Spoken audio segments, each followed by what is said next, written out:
Bismillah. Assalamualaikum warahmatullahi wabarakatuh. Alhamdulillahi haqqa hamdin nahmaduhu wa nasta'inuhu wa nastaghfiruh wa na'udzu billahi min syururi anfusina wa min sayyiati a'malina. May yahdihillahu fala mudilla lahu wa may yudlilhu fala hadiyalah. Asyhadu an la ilaha illallah wa asyhadu anna Muhammadan abduhu wa rasuluh. Allahumma shalli ala Muhammad wa ala ali Muhammad. Subhanaka la ilma lana illa ma 'allamtana innaka antal alimul hakim. Rabbi shrah li sadri wa yassir li amri wahlul 'uqdatam min lisani yafqahu qawli. Amma ba'd. Kita bersyukur kepada Allah atas nikmatnya Allah ditumpahkan pada kita. Kita sungguh berharap mudah-mudahan nikmat ini bisa kita gunakan sebaik mungkin untuk bertakwa kepada Allah Subhanahu wa taala. Janganlah kita menerima nikmat kecuali nikmat itu harus menjadi penegak ibadah kita kepada Allah Subhanahu wa taala. Sekecil apapun nikmat yang kita peroleh, sungguh harus kita manfaatkan seefektif mungkin sehingga kita bisa meniru jalannya Nabi Ibrahim alaihissalam yang juga diperintahkan untuk diikuti oleh Nabi Muhammad SAW, yaitu beliau adalah orang yang bisa bersyukur terhadap sesuatu yang kecil yang kebanyakan sebagian orang tidak mensyukurinya.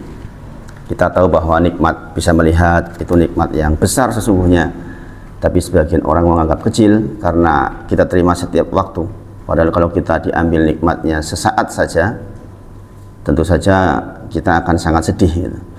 Belakangan banyak kejadian-kejadian di Indonesia gitu. Ada orang disiram pakai air keras gitu. Lihat gak itu? Orang sehat kemudian karena anak buahnya marah disiram pakai air keras sampai buta kan? Subhanallah. Kita melihat seperti itu, seharusnya kita secara pribadi itu harus mensyukuri betul tentang nikmat bisa melihat. Saya melihat betapa depresinya dia gitu, pengen bunuh diri dan lain sebagainya karena tidak bisa melihat. Maka yang seperti ini harusnya kita syukuri setiap waktu. Enggak ada ruang untuk tidak bersyukur kepada Allah. Sungguh nikmat yang Allah titipkan pada kita itu sangat besar, sangat banyak. Nikmat jari-jari harus kita syukuri betul. Enggak kebayang kalau kita nggak bisa menggenggam seperti ini gimana, ya kan? Nikmat bisa berjalan. Nikmat apapun yang Allah titipkan pada kita harus menjadi penegak ibadah kita kepada Allah Subhanahu wa taala. Karena sesungguhnya kita diciptakan dalam rangka untuk itu. Wa ma khalaqatul jinna wal insa illa liya'budun. Maka pastikan setiap apa yang dikerjakan adalah sesuatu yang bernilai ibadah. Dan kita sudah tahu ibadah adalah ismun jami'un likulli ma yuhibbullahu wa yarda. Selalu saya ulang-ulang ini biar diingat terus bahwa yang namanya ibadah adalah segala sesuatu yang Allah cinta dan Allah ridho. Minal aqwal wal af'al, dari perkataan maupun perbuatan, lahir atau batin, lahir atau batin. Jadi berpikir buruk duduk sendirian itu juga sebuah ibadah yang berbahaya kalau kita keliru. Maka tidaklah seorang muslim yang sudah belajar kecuali pikirannya juga pikiran yang positif, yang baik, zikrullah gitu. Jangan sampai berpikir yang tidak bermanfaat. Karena sekali lagi ibadah adalah ismun jami'un likuli ma yuhibbullahu wa yarda. Segala sesuatu yang Allah cinta dan Allah ridho, perkataan maupun perbuatan, lahir maupun batin. Maka pastikan kita betul-betul bisa memanfaatkan nikmat ini dengan sebaik mungkin. Karena apa? Pada saatnya nanti akan dimintai pertanggungjawaban. Nikmat yang dulu kutitipkan kepadamu berbentuk umur 60 tahun untuk apa saja? Mata sehat yang diberikan kepadamu kau lihat untuk apa saja.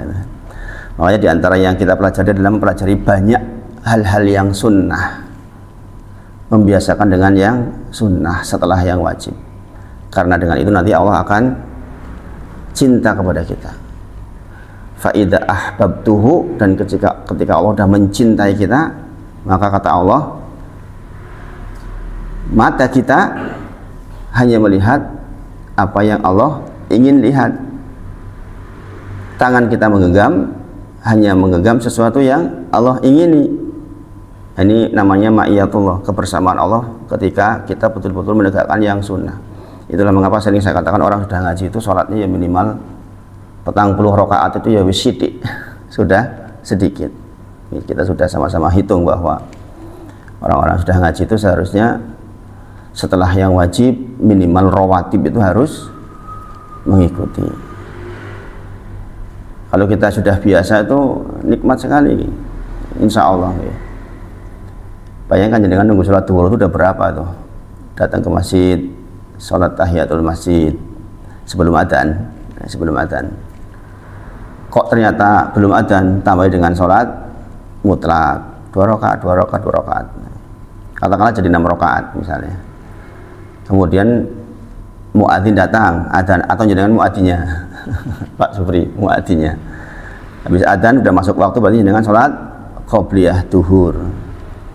Kata Ibnu Umar radhiyallahu anhuma mengatakan, man, barang siapa hafadho arba'a qabla duhur wa arba'a ba'da duhur, maka haramallahu alaihin nar. Barang siapa yang menjaga 4 rakaat sebelum duhur dan 4 rakaat setelah duhur, maka diharamkan bagi dia neraka. Bayangin hadiahnya besar sekali, diharamkan bagi dia neraka. Berarti ora iso mlebu neraka. Nek tiyang pun biasa jagi 4 rakaat sebelum duhur dan 4 rakaat setelah duhur, maka haram neraka buat dia. Udah berapa itu? 6 ditambah 4 ditambah 4 tambah 4, sudah 18 rakaat hanya di waktu duhur saja. Makanya kalau orang-orang sudah ngaji seharusnya membiasakan yang sunnah. Harapannya dengan yang sunnah itu maka kita menjadi wali-walinya Allah, insya Allah. Insya Allah gitu. Karena jika demikian maka akan mudah proses pembelajaran. Karena jadi akan ditolong oleh Allah Subhanahu wa Ta'ala. Baik, kita lanjutkan kitab kita, yaitu Tamasya ke Negeri Akhirat. Kita sudah di halaman 168 terakhir. Kita masuk di 169. Judulnya adalah kematian adalah suatu musibah, namun lalai darinya termasuk musibah terbesar. Kematian sendiri secara zatnya adalah musibah, tapi lali mati niku musibah yang lebih besar. Paham gak? Ya kalau sudah ketika proses mati kan ya sudah, kita pilihannya cuma husnul khotimah atau su'ul khotimah. Su'ul khotimah atau husnul khotimah, baik atau buruknya kematian, sangat bergantung pada perbuatan kita hari ini. Ini mau nggih? Kita sudah mempelajari tentang syarat-syarat mendapatkan husnul khotimah, sekian jumlahnya 13, ada yang 29 gitu kan. Macam-macam kita sudah bahas. Kemudian bahayanya hal-hal yang kalau kita berbuat menjadi su'ul khotimah juga kita sudah bahas. Artinya apa? Orang yang meninggal itu musibah, betul. Dan kiamat buat kita ya ketika kita meninggal itu, karena terputus semuanya. Tapi melalaikan kematian itu musibah yang lebih besar. Kenapa? Kalau lalai mati jadi nggak efektif hidup, kan kita sudah bahas bahwa barang siapa yang banyak mengingat kematian maka ukrima bisalas, dia akan dimuliakan dengan 3 keadaan, yaitu yang pertama takjilu tobat, cepat bertobat, cepat di dalam ibadah, dan itu dengan yang sedikit. Ini ciri orang yang mengingat kematian. Duit akeh ya tetap nganggone sithik, akeh nggo manfaat orang lain untuk menolong saudara dan sebagainya, sehingga dia punya tabungan yang besar di yaumil akhir kelak. Namanya ridho bil qalil, ridho dengan yang sedikit. Jadi kita itu mencari kekayaan itu bukan untuk hanya enak-enakan diri kita, tapi untuk memfasilitasi agar kita mendapatkan kehidupan yang lebih baik di akhirat. Maka sekali lagi, bahwa kematian itu adalah musibah, iya, tetapi lali dari mengingat kematian itu justru musibah lebih besar, karena kita nggak akan sempat beribadah. Ini sekali lagi, kecerdasan kita dihitung dengan banyaknya mengingat kematian. Sekali lagi, orang Islam itu cerdas adalah banyak mengingat mati, kata Rasulullah, sahih dalilnya. Maka kita memperbanyak mengingat kematian. Kematian itu menakutkan, bahayanya besar, namun manusia sering lalai darinya lantaran jarang sekali memikirkan dan mengingatnya. Ini pernyataannya begitu, kematian itu menakutkan, bahayanya besar karena terputus seluruh amal kita. Tapi manusia sering lupa terhadap hal itu. Walaupun pengumuman lelayon mendak dino ini kadang-kadang nggak masuk ke hati. Seharusnya ketika ada pengumuman inna lillahi wa inna ilaihi raji'un, inna sesungguhnya lillahi kita semua milik Allah, wa inna dan sesungguhnya ilaihi kepada dia Allah, raji'un kita dikembalikan. Bayangin tuh, sering tuh kita dengar seperti itu di masjid. Persoalannya ngefek enggak nih ke kita? Kalau kita sudah bahas, jikalau pengumuman hari ini dia, maka besok kita. Kita semua tidak tahu bahwa ajal kita sesungguhnya selalu dekat dengan kita. Maka sekali lagi mengingat kematian itu menjadi sangat penting. Barang siapa mengingatnya dengan hati yang kosong atau bahkan dengan hati yang sibuk dengan syahwat dunia, maka tidak ada faedah mengingat kematian dalam hatinya. Jadi mengingat kematian itu bukan tanpa makna maksudnya. Apalagi kita sudah belajar ini. Mengingat kematian artinya menimbulkan rasa takut yang rasa takut itu menimbulkan keinginan untuk beribadah dan menjauhi maksiat. Itu poinnya.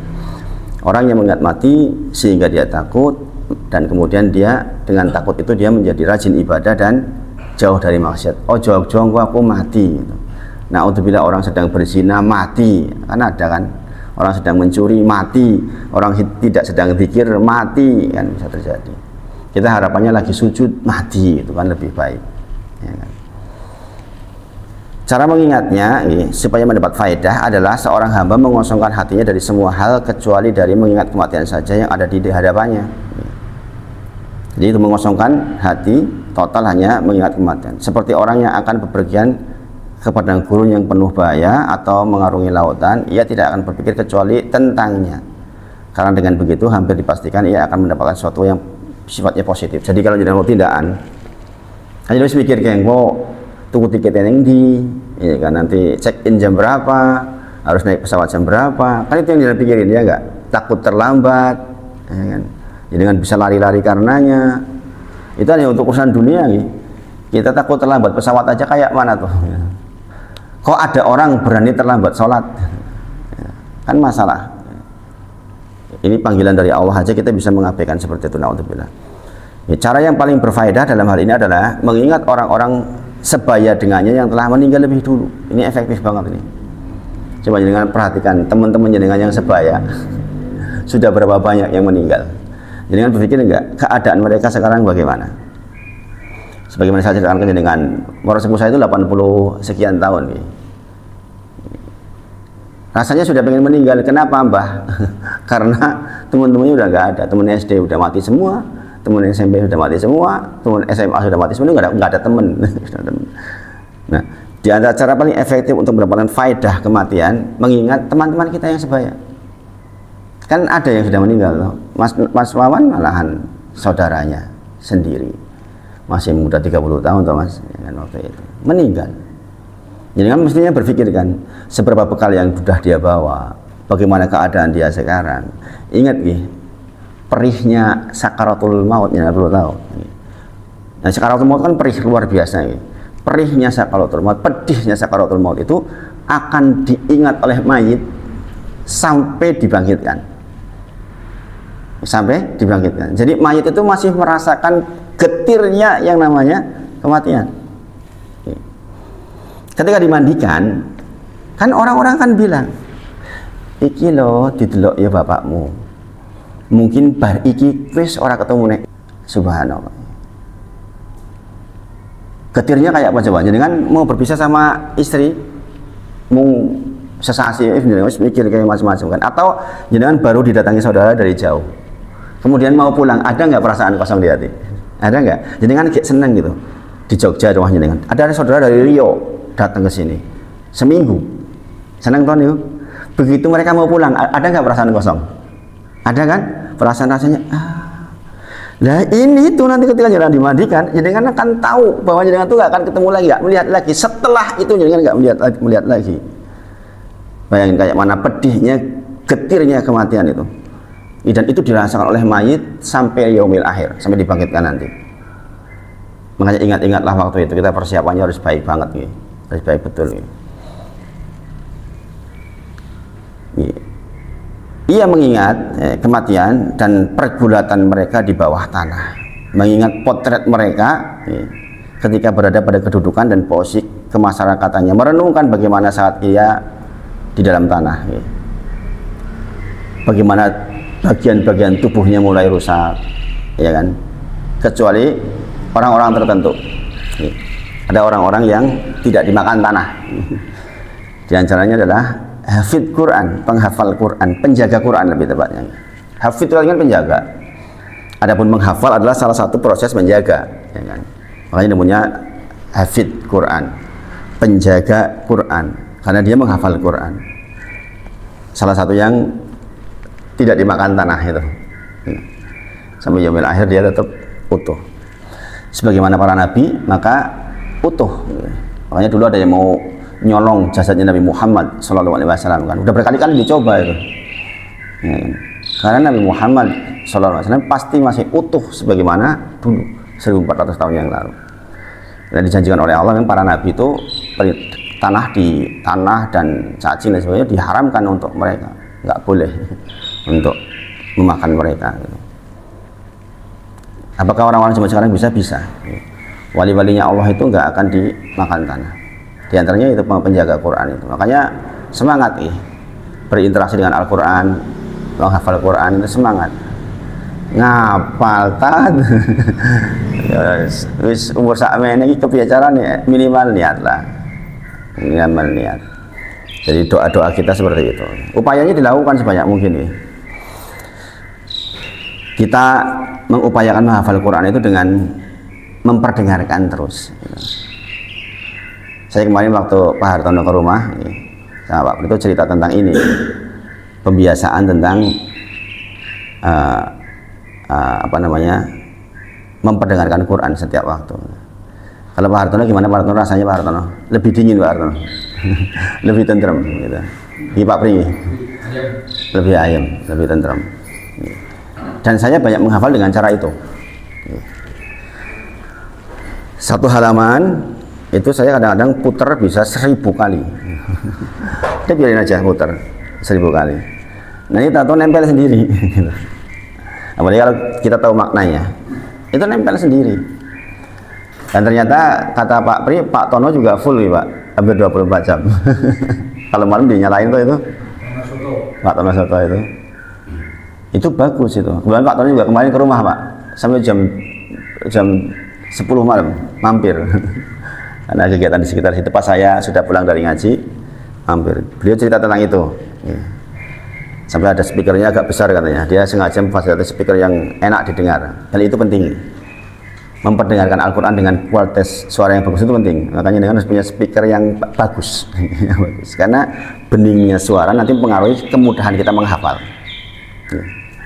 Saya lagi menghafal ulang surat Al-Isra, surat ke-17.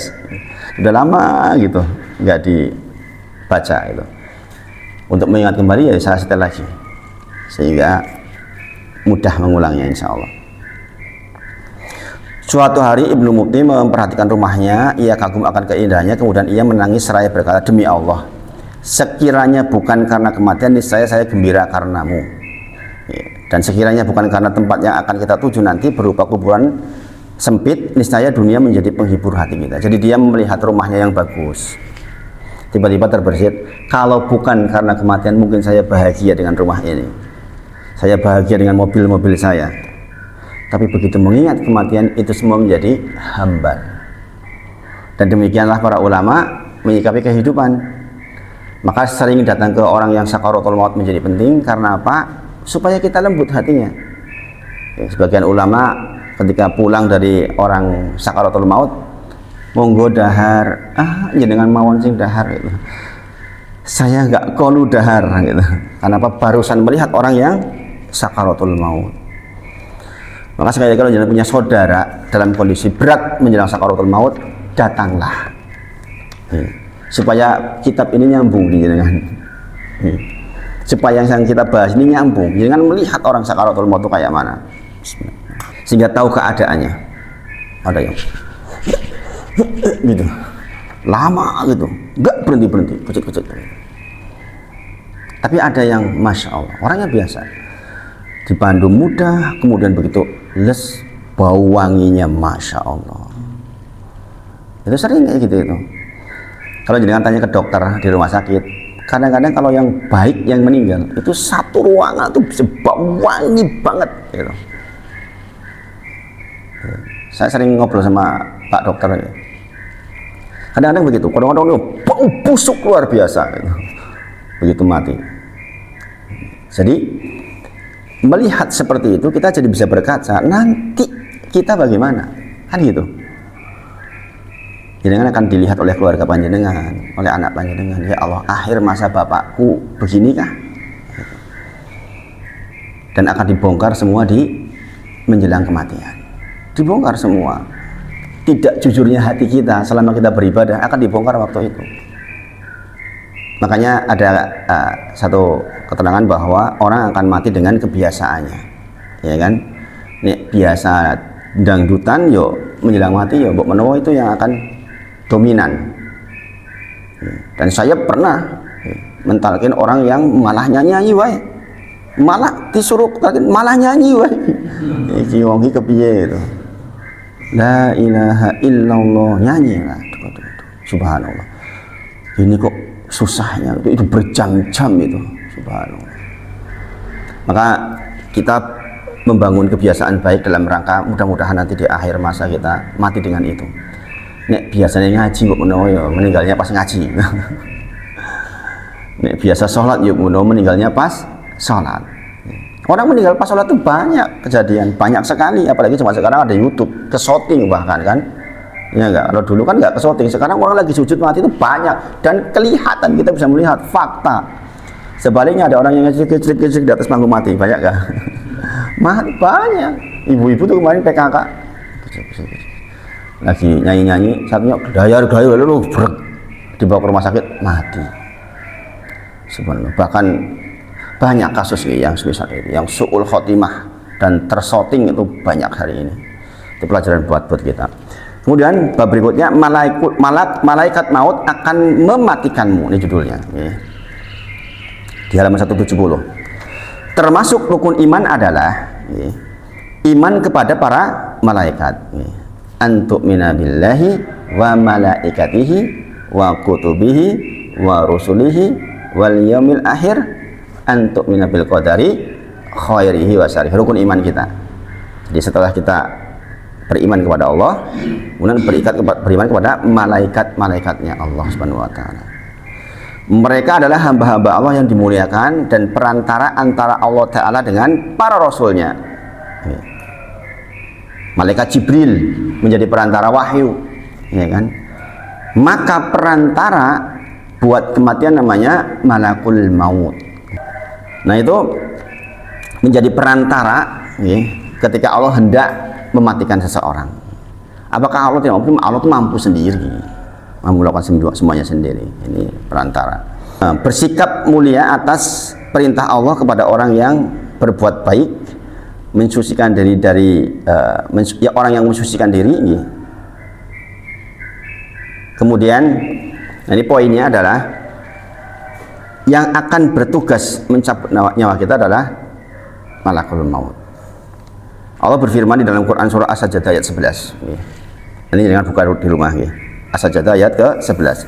Katakanlah, malaikat maut yang diserahi untuk mencabut nyawamu akan mematikanmu, kemudian hanya kepada Tuhanmu lah kamu dikembalikan.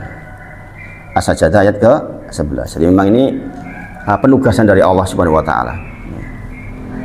Kemudian dalam Quran surah Al-An'am ayat 6162. Al-An'am 6162. Sehingga apabila datang kematian kepada salah seorang di antara kalian, ia diwafatkan oleh malaikat-malaikat kami, dan malaikat-malaikat kami itu tidak melalaikan kewajibannya. Raisa mundur maju, di tepat-tepat. Kemudian mereka dikembalikan kepada Allah Subhanahu wa taala, penguasa mereka yang sebenarnya. Ketahuilah bahwa segala hukum pada hari itu kepunyaan Allah Subhanahu wa taala, dan dialah membuat perhitungan yang paling cepat. Quran surah Al-An'am ayat ke 6162. Nabi Adam alaihissalam itu lali jatah waktu hidupnya. Jadi ada sejarah begitu nih. 1000 tahun jatahnya Adam alaihissalam. Kemudian diperlihatkanlah seluruhnya sampai kita. Jadi Nabi Adam itu satu-satunya nabi yang diberi ilmu dari awal sampai akhir. Wa id qala rabbuka lil malaikati inni ja'ilun fil ardi khalifah. Dan ingatlah ketika Allah hendak membuat khalifah di bumi, itu Adam alaihissalam. Qalu ataj'alu fiha man yufsidu fiha wa yasfiku dima. Ada yang komplain malaikat ini, engkau paling-paling do ndek ben meneh bertengkar di muka bumi, menyucurkan darah dan sebagainya. Maka kemudian Allah, saya itu lebih tahu daripada kalian gitu. Kemudian diajarkanlah kepada Adam alaihissalam segala sesuatu ilmu, termasuk diantaranya diperlihatkan tentang anak cucunya. Salah satu yang diperlihatkan adalah Daud alaihissalam, Nabi Daud alaihissalam. Kemudian tertambatlah hatinya Adam alaihissalam. Iki siapa iki? Gitu, tanya kepada Allah. Ini siapa ini? Ini Daud alaihissalam, cucumu.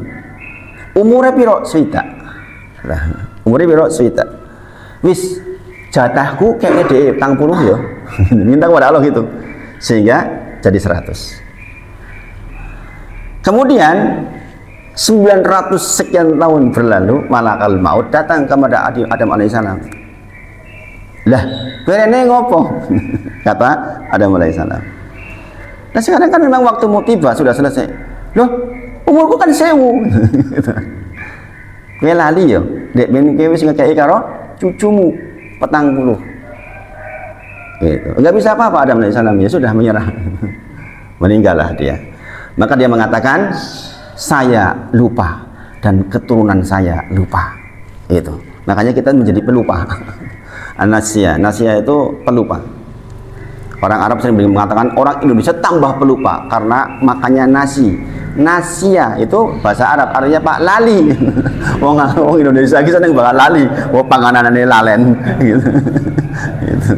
Karena mbahnya saja dulu begitu. Mbahnya kita dulu jatahnya umure lali deh. Oh, lah iya to nek wis tak kene karo Daud alaihissalam sebab 100 tahun wis lali lah. Suwi banget. Nggih. Subhanallah. Kemudian di dalam Quran surah Al-Anfal 50. Quran surah Al-Anfal ayat 50. Kalau kamu melihat ketika para malaikat mencabut jiwa orang-orang yang kafir seraya memukul muka dan dari belakang mereka dan berkata, rasakanlah olehmu siksa neraka yang membakar. Tentulah kamu akan merasa ngeri. Jadi nanti ada kisah dari Ibrahim alaihissalam ketika dia ditemui oleh malakul maut, belum mau dicabut ini, belum mau dicabut. Kemudian dia mengatakan, maukah engkau tunjukkan kepadaku tentang wajahmu ketika mencabut orang-orang yang kafir? Maka kemudian malakul maut menjawab, engkau tidak akan kuat melihat, wahai kekasihnya Allah, Ibrahim alaihissalam, Khalilur Rahman. Perlihatkan, kata Ibrahim alaihissalam, perlihatkan. Tolong tengok dulu ke arah yang lain. Maka kemudian dia memunculkan penampilan ketika hendak mencabut orang yang kafir, orang yang buruk, orang yang fasik, orang yang suka zina dan sebagainya. Maka Ibrahim alaihissalam diperlihatkan orang yang sangat hitam dengan rambut terurai, dengan wajah yang sangat sangar. Maka Ibrahim alaihissalam pingsan. Pingsan itu. Kamu udah diingatin, kamu gak bakal kuat lihat. Gitu. Iki sing pingsan sapa? Ibrahim alaihissalam. Sampean piye? Kira-kira pripun coba? Kalau Khalilur Rahman saja sampai pingsan melihat keadaan itu, bagaimana orang-orang zaman sekarang? Nah kemudian dia siuman dalam kondisi sudah kembali ke wajah aslinya. Kemudian dia mengatakan, seandainya, kata Ibrahim alaihissalam, seandainya Allah tidak memberikan siksaan yang lain selain siksaan melihatmu saja sudah cukup. Maksudnya orang melihat itu udah kesiksa banget gitu maksudnya. Paham gitu? Delok sing medenimen gitu maksudnya itu. Kemudian suatu ketika malakul maut datang. Kemudian Ibrahim alaihissalam mengatakan, coba perlihatkan kepadamu ketika engkau hendak mengambil nyawa orang yang soleh. Mudah-mudahan kita semua. Mudah-mudahan kita semua. Maka kemudian dia memberikan wujud ketika mengambil orang soleh. Mudah-mudahan kita semua, mudah-mudahan ya Allah, mudah-mudahan kita semua. Seorang pemuda yang sangat baik penampilannya, sangat indah dipandang dan baunya sangat wangi. Gitu. Makanya pantas kalau orang meninggal baik mau wangi. Jangan-jangan wangi ini malaikat itu. Baunya sangat wangi. Makanya wangi yang seperti itu wangi yang nggak ada di dunia. Jadi kan nggak akan pernah tahu parfum wangi itu, nggak ada. Bagi jenengan yang sudah pernah merasakan pasti tahu wanginya itu beda. Wanginya itu bukan wangi yang, pokoknya bukan wangi yang ada di parfum itu, bukan. Wanginya tuh seger banget gitu. Ya. Bayangin. Maka mudah-mudahan kita yang bagian itu, ya. Mudah-mudahan kita termasuk orang yang ketika meninggal kita diberi kebahagiaan. Maka kemudian Ibrahim AS mengatakan, seandainya Allah tidak memberikan hadiah atau pahala selain barusan melihat seperti itu, cukup. Maksudnya saking senangnya, paham ya? Kalau kebahagiaan itu kan orang melihat keindahan itu kan senang banget. Seandainya nggak ada pahala lain kecuali hanya itu saja, udah cukup katanya. Saking membahagiakannya. Jadi itu gitu. Proses kematian, maka kita akan bertemu dengan malakul maut, setiap kita. Dan malakul maut itu diiringi oleh raqib dan atid. Pencatat amal jenengan akan hadir itu ketika menjelang meninggal. Jenengan bisa melihat itu sejauh mata memandang. Jenengan bisa melihat kondisi itu. Subhanallah. Dan Allah berfirman, yaitu orang-orang yang dimatikan oleh para malaikat dalam keadaan berbuat zalim kepada diri mereka sendiri, sampai firman-Nya, yaitu orang-orang yang diwafatkan dalam keadaan baik oleh para malaikat dengan mengatakan kepada mereka, salamun alaikum, keselamatan buat kalian, masuklah kamu ke dalam surga itu disebabkan apa yang telah kamu kerjakan. Quran surah An-Nahl ayat ke-28 sampai 32. Quran surah An-Nahl ayat ke-28 sampai 38. Ini mengabarkan tentang bagaimana kesudahan orang buruk dan bagaimana kesudahan orang yang baik. Nanti di pintu surga dikatakan salamun alaikum bima sabartum. Selamat untuk kalian karena dulu kalian di dunia sabar. Makanya sering dikatakan surga itu unsurnya sabar dan syukur. Bahkan di pintu surga pun ucapan selamatnya salamun alaikum bima sabartum. Coba Mas Wawan, bayangkan Mas Wawan. Jadi akan berjalan untuk menuju pintu surga. Kemudian disambut oleh malaikat. Mas Wawan, salamun alaikum bima sabartum. Apa ya iya, kita nggak punya semangat untuk ibadah tuh kalau mengingat itu. Kita di dunia saja mendapat penghargaan rasanya kayak mana? Selamat dapat juara 1, kayak mana rasanya? Lah ini dengan selamat masuk kepada surga, Masya Allah. Orang yang udah mengingat kayak gini, sholat 1 rakaat jadi enteng, Mas. Orang kalau mengingat itu tuh sholat tuh jadi enteng banget. Punya uang lomoh tuh jadi enteng banget gitu. Karena bekal itulah yang akan menjadikan kita punya kalimat salamun alaikum bima sabartum. Orang sedekah kan butuh sabar, ya enggak? Punya uang bisa untuk yang lain, kok untuk sedekah kan butuh sabar. Sabar untuk menahan dirinya dari apa yang menjadi keperluannya. Jadi iso tuku zenik 750 juta lah, daripada gue tuku zenik mendingan gue bangun musola untuk tolong orang lain. Nah, itu kan butuh sabar. Makanya kalimatnya salamun alaikum bima sabartum. Selamat kalian tuh masuk surga disebabkan karena kesabaran jenengan dulu di dunia. Malam-malam sholat dalu, kalau nggak sabar yakin nggak bisa. Tapi kalau jenengan ingat itu jenengan langsung punya energi, langsung bisa bangkit dan rasanya kayak punya energi baru, walaupun jenengan kondisinya repah, mungkin jenengan lagi kondisi nggak enak badan. Begitu jenengan mengingat tentang surga dan neraka, jenengan punya energi yang sangat kuat untuk mendorong. Dan sekali lagi sering saya sampaikan ke jenengan, sudah banyak loh sekarang sejak saya mengajar tentang sunnah-sunnah itu, orang yang WA ke saya, Ustadz hari ini saya udah 50 rakaat, bahkan ada yang mengatakan saya sudah 100 rakaat Ustadz, alhamdulillah. Nggak sedikit yang seperti itu. Saya dikabarkan seperti itu senang, kenapa? Masya Allah. Bukan untuk pamer kan, oh sama ustadznya masa pamer, nggak ada pamer kan. Hanya ingin melaporkan bahwa ajarannya itu sudah saya laksanakan. Masya Allah. Sesibuk apakah kita sehingga sunnah-sunnah ditinggal? Masalahnya itu. Kadang-kadang kita merasa sibuk sehingga 100 rakaat. Padahal banyak orang yang mengatakan 100 rakaat itu kurang, apa meneh ya iki. Apalagi nih sholat apalagi ya saya ya. Sudah banyak yang seperti itu, dan kita berharap sampai pada titik itu. Dalam beberapa hadis disebutkan bahwa malaikat maut itu mendatangi seorang hamba sesuai dengan amalnya. Jika seorang yang baik, maka ia akan datang dalam bentuk yang sebaik-baiknya dan seindah-indahnya dengan kabar sangat menggembirakan. Namun jika ia seorang yang jahat, maka ia akan datang dalam bentuk yang sangat mengerikan dan pemandangan yang sangat menakutkan dengan ancaman yang sangat pedih. Kemudian ia menggerakkan roh sehingga apabila sudah mencapai kerongkongan, maka malaikat maut mencabutnya. Jadi proses roh itu sampai ke ini. Makanya dikatakan jenengan bisa bertobat walam yughorghir. Jenengan masih diterima tobatnya sepanjang belum sampai ke gitu loh. Kan prosesnya dari mana coba? Dari bawah nih, dari bawah. Mati bertahap dari bawah, mulai dari ujung kaki. Prosesnya keluarnya nyawa itu sebenarnya dari ujung-ujung nih, dari ujung-ujung badan gitu. Tapi yang dimatikan prosesnya dari ujung kaki, dingin, sampai betis dingin. Ini masih bisa ngomong ini orang, masih bisa ngomong. Kalau yang sehat ya masih bisa ngomong, masih bisa diajak bicara, masih bisa ditalkin, dingin ke sini. Nah, masih bisa ditalkin. Saya sering megang kayak gitu. Dengan nanti makan masakan koyo es. Di sininya masih hangat, kaki udah kayak es nanti itu. Dingin sekali. Terus sampai ke sini. Sedingin. Ketika jenengan sudah sampai sini, jenengan pastikan sudah ditalkin.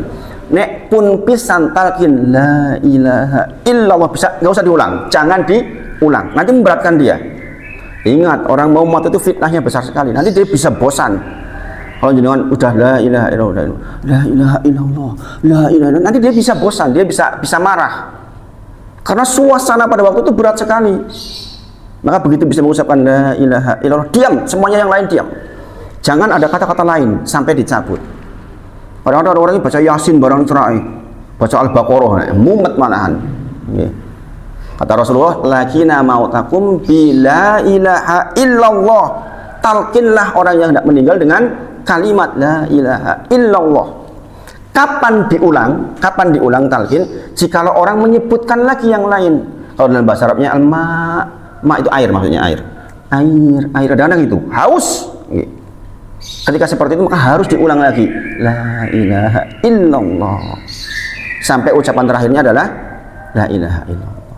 Man akhiru kalamihi la ilaha illallah dakhalal jannah. Barang siapa yang akhir kalamnya adalah la ilaha illallah maka masuk surga.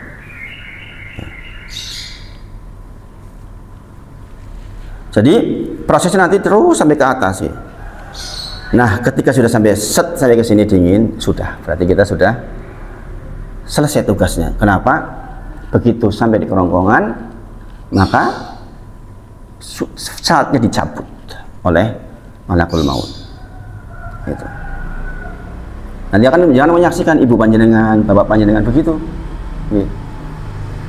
Mas Wawan, nanti akan menyaksikan Mas Wawan kalau dengan umur panjang, ya kan?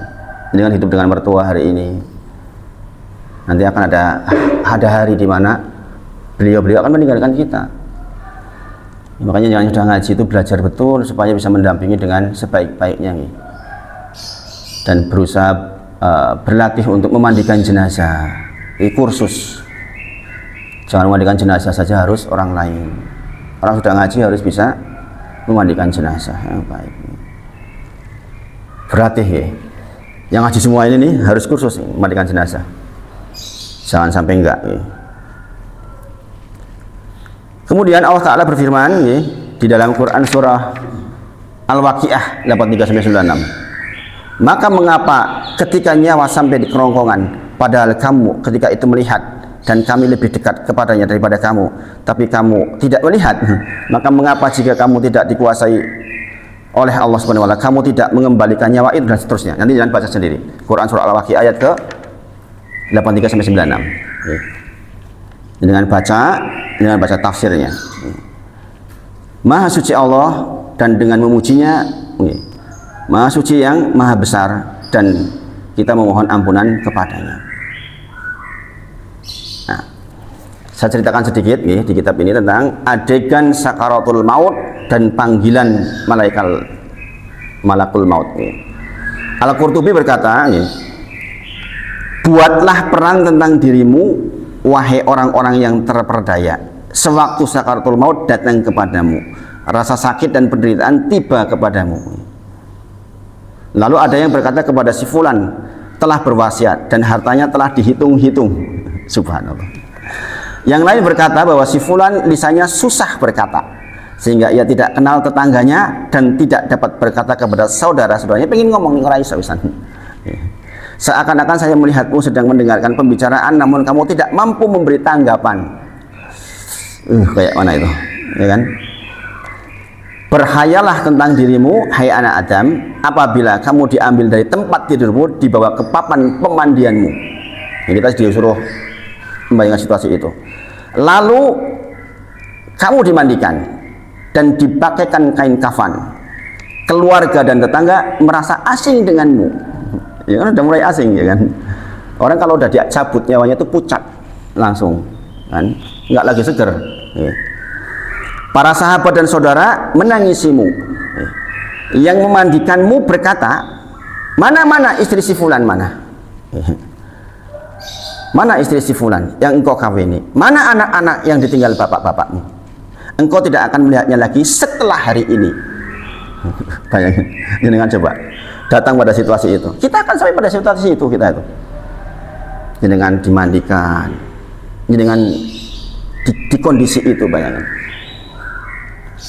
Kata penulisnya, suatu adegan yang menegangkan, yang menentukan akhir hidup seorang hamba. Boleh jadi ia akan merasakan naungan yang teduh atau tempat istirahat yang baik, atau sebaliknya. Penulis Ihya rahimahullah berkata, berarti siapa nih?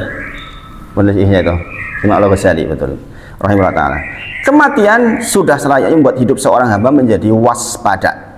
Kegembiraannya menjadikan murung, melakukan persiapan dengan matang, terlebih lagi jika kematian sudah ada di sisi setiap jiwa, sebagaimana ucapan ahli hikmah. Jadi orang-orang yang beriman, saya itu selalu mengatakan bahwa kematian itu selalu di sisinya. Coba bayangin dengan, makanya cerdas terus, makanya orang soleh itu cerdas terus, jadi ibadah terus, jadi lomoh terus, jadi eman terus, jadi bersih terus, karena dia merasa dia itu berdampingan dengan kematian terus. Orang-orang soleh itu begitu. Coba jenengan betulan dirasakan betul. Sejauh ini Mas Wawan, ini sudah sampai halaman 107 Mas Wawan. Udah ngerasain efeknya belum Mas Wawan? Jenengan pernah nggak merasa malam-malam mau bangun kok males banget, kelingan mati terus jadi bangun? Makanya orang sudah ngaji kok sampai sholat jamaahnya tidak clear, itu masalah. Berarti belum berhasil belajarnya. Kita tahu syarat la ilaha illallah salah satunya adalah inqiyad. Dikatakan la ilaha illallahnya sempurna jikalau dia inqiyad. Inqiyad artinya apa? Tunduk patuh. Berarti nggak logik orang sudah ngaji dipanggil adzan nggak segera berangkat, atau bahkan harusnya sebelum adzan berangkat, karena inqiyad, orang patuh betul. Itu syarat la ilaha illallah. Bayangin, tidak dikatakan la ilaha illallah sempurna kecuali memenuhi 7 syarat. Salah satunya adalah inqiyad, salah satunya adalah tunduk dan patuh. Ketundukan dan kepatuhan kita pada waktu sekarang nanti akan memudahkan di proses sakaratul maut itu loh. Bayangin, Ibu, coba. Saya kadang-kadang kalau bicara kayak gini sendiri itu merinding sendiri gitu. Karena seperti di hadapan kita sendiri, kematian di hadapan kita loh, setiap waktu. Mas Nono emang berani menjamin berangkat ke kantor pulang lagi? Mana ada sebagainya, enggak, belum tentu. Saya ceramah di Atofik itu Mas Denny, yang di Sayegan kemarin, baru datang Mbak, ada hikmah. Anak muda 23 tahun gantung diri. Subhanallah. Gara-gara putus cinta katanya, orang Tulungagung apa ya, jauh-jauh ke Jogja kuliah, mungar gantung diri. La ilaha illallah. Coba akhir yang buruk karena perbuatan buruk sebelum-sebelumnya, ya kan? Nggak jujur kepada Allah dia, nggak inqiyad kepada Allah dia, akhirnya dibuka pada waktu itu. Subhanallah. Padahal kita tahu nih bahwa hukumnya apa? Makruh meminta kematian, dan haram orang mati meminta mati karena kesulitan hidup, sakit panjang mending mati baik, kan nggak boleh. Miskin banget nanti mangan weangel mati wae lah, mati nggak boleh, haram. Bayangin, kok bunuh diri apalagi, gimana itu? Subhanallah. Kesulitan kematian berada pada selainmu, engkau tidak tahu kapan ia menimpamu. Sebagian orang tidak mendapatkan kesulitan kematian karena mendapatkan husnul khotimah. Luqman berkata kepada anaknya, hai anakku, ada suatu perkara yang engkau tidak tahu kapan menjumpaimu, maka buatlah persiapan menghadapinya sebelum ia mengejutkanmu. Ingat, kebanyakan manusia mati terkejut, jangan kok kita. Jangan kok kita, para nabi aja ketika didatangi itu sudah waktunya. Ini orang-orang soleh. Orang-orang soleh itu kan didatangi. Itu sudah waktunya. Ada alaihissalam lali kok. Mbahnya kita yang lali, bayangin. Makanya kita kalau nggak membangun betul, lupa kita dengan kematian. Makanya kita ngaji seperti ini terus menerus itu dalam rangka membangun betul. Maka sering saya sarankan kan kalau bisa ikuti kajian yang lain supaya nyambung, ada fikihnya. Kemarin kita belajar tentang hadis arba'in nomor 14 ya kan, di Miftahul. Saya upload kalau jangan mau buka di internet juga bisa. Mengherankan perilaku manusia jika berada dalam kesenangan mereka lupa kepada kematian, padahal setiap jiwa berada di samping malakul maut yang datang kepadanya dengan tiba-tiba, namun dia lalai. Hal itu disebabkan karena kebodohan dan karena ketertipuan. Dan ketahuilah bahwa rasa sakit atau naza, ini jangan perhatikan, sakaratul maut itu tidak diketahui hakikatnya kecuali siapa yang merasakannya. Naza itu sebutan untuk sakit sakaratul maut. Kenapa? Coba sampai sebutkan tersendiri sifatnya. Karena sakit atau sakit yang sempurna, itkon sakitnya. Jadi nazar itu ruh kita tuh udah sakit, pahami? Karena ruhnya sakit, maka seluruh unsur yang mendukung ruh badan kita ini sakit seluruh uratnya. Bayangin, nazar itu seperti itu. Nazar itu sebutan untuk sakit sakaratul maut. Dikatakan sakit itu zat ruhnya kita nggak tahu nih di mana. Ya kan? Kalau ditanya tentang ruh, itu urusan Allah kan gitu. Jika orang bertanya tentang ruh kepada Muhammad, itu urusan Allah. Itu nanti merasakan sakitnya itu, sehingga sakit di ruh itu mengakibatkan seluruh urat seperti ini, panteng. Maka tidak ada hakikat yang bisa menerangkan sakitnya sakaratul maut kecuali yang merasakan. Bayang seperti itu loh. Kok wong iso lali gitu. Wong iso lali terhadap yang seperti itu. Sampai dikatakan ada yang merasakan seperti kalau dibandingkan dengan gergaji.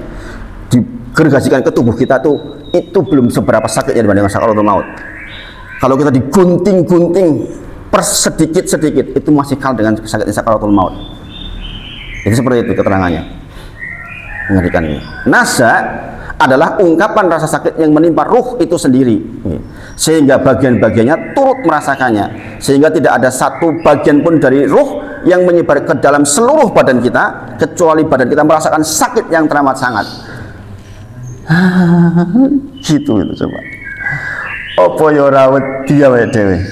Sebagian kita sudah tua-tua, udah dekat. Ya kan? Sudah di atas 60, udah dekat banget. Yang kita terangkan sekarang sudah hendak dirasakan. Kalau sampai kita nggak punya energi untuk banyakin sholat, banyakin sedekah, nanti hubungannya dengan yang sudah kita bahas dulu. Apa sih yang diminta? Orang kafir itu minta 5 tempat, 5 keadaan yang dia minta sebelum meninggal itu. Ada 5 keadaan orang kafir yang dia mintakan dengan sangat. Salah satunya bisa sedekah, salah satunya. Salah satunya biar bisa beribadah, beramal soleh. Dia mengatakan, pokoknya Gusti Allah, ini aku dibaliknya dunia, saya pasti akan beribadah, saya pasti akan sedekah. Begitu kata-katanya. Ini ora iso. Bayangin. Ini di bab tentang adegan sakaratul maut, masih separuh ini. Jadi itu nazza itu rasa sakit bagi ruh yang hendak dicabut. Kemudian anggota badan kita seluruh urat sarafnya itu merasakan. Sehingga jangan tanya bagaimana sakitnya. Bahkan ada yang mengatakan kematian lebih sakit dibandingkan dengan dipenggal dengan pedang, dibelah dengan gergaji, atau dipotong-potong dengan gunting. Itu bahasanya begitu. Pada saat itu akal dibuat kusut dan bingung. Nah ini yang saya katakan, betapa pentingnya kita punya kebiasaan baik sebelum sakaratul maut. Karena pada waktu itu kita tuh dibuat kusut, dibuat marah dengan keputusan itu. Jadi asalnya setan itu ganggu kita tuh sampai di sakaratul maut itu, sehingga kita bisa mengikuti setan pada waktu itu. Naudzubillah. Maka hati-hati betul, kita punyailah kebiasaan baik, kebiasaan zikir, kebiasaan sholat, kebiasaan berbuat baik, nanti membantu pada waktu itu. Karena pada waktu itu kondisi kita nggak normal sama sekali. Maka punya anak yang baik, anak yang saya mendampingi panjenengan itu penting banget. Sungguh sangat sedih orang meninggal di ruang ICU, itu yang paling saya nggak ingin.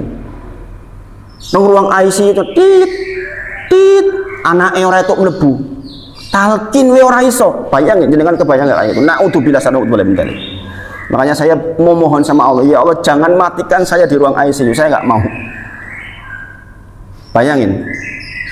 Anak-anaknya mungkin soleh, nang ruang ICU kan dilarang masuk, ya enggak? Begitu menjelang baru cepat kita ini itu kayak gitu kan biasanya. Bayangkan proses menuju ke sananya cuma tit gimana rasanya coba. Maka kita yang ngaji bermohon kepada Allah, minta sama Allah jangan matikan kita dalam kondisi seperti itu. Tapi yang ruang ICU biasanya orang sugi-sugi Pak. Kalau saya kebetulan nggak sugi jadi insya Allah mudah-mudahan uang nggak ada di ruang ICU. Sing iso nang tempat-tempat apik kan wong sugi biasanya gitu. Loro sithik wis ning ICU. Loro sithik rumah sakit, loro sithik rumah sakit. Orang miskin loro sithik kunyit. Keroan. Saya kalau badan sudah nggak enak, daun salam, bawang bombay campur dimasak, diminum, seger lagi. Kunyit, kecil. Wong sugi, loro sithik rumah sakit. Saya cerita kakak saya sendiri, penghasilannya 200 juta per bulan. Loro sithik rumah sakit, loro sithik rumah sakit, di cover insurans, orang bayar masalah ini, itu masalahnya. Naudzubillah subhanallah. Nah itu yang dibahas kita pagi ini, masih banyak sekali pembahasan kita, mudah-mudahan menjadikan hati kita lembut dan membuat kita menjadi beribadah. Belajar fikih, belajar sholat, belajar zakat, semuanya kita dorong dengan ini supaya kita lebih rajin, insya Allah. Kita tutup dengan kafaratul majelis. Subhanakallahumma wa bihamdika, asyhadu an la ilaha illa anta, astaghfiruka wa atubu ilaik. Wa akhiru da'wana alhamdulillahirabbil alamin. Assalamualaikum warahmatullahi wabarakatuh.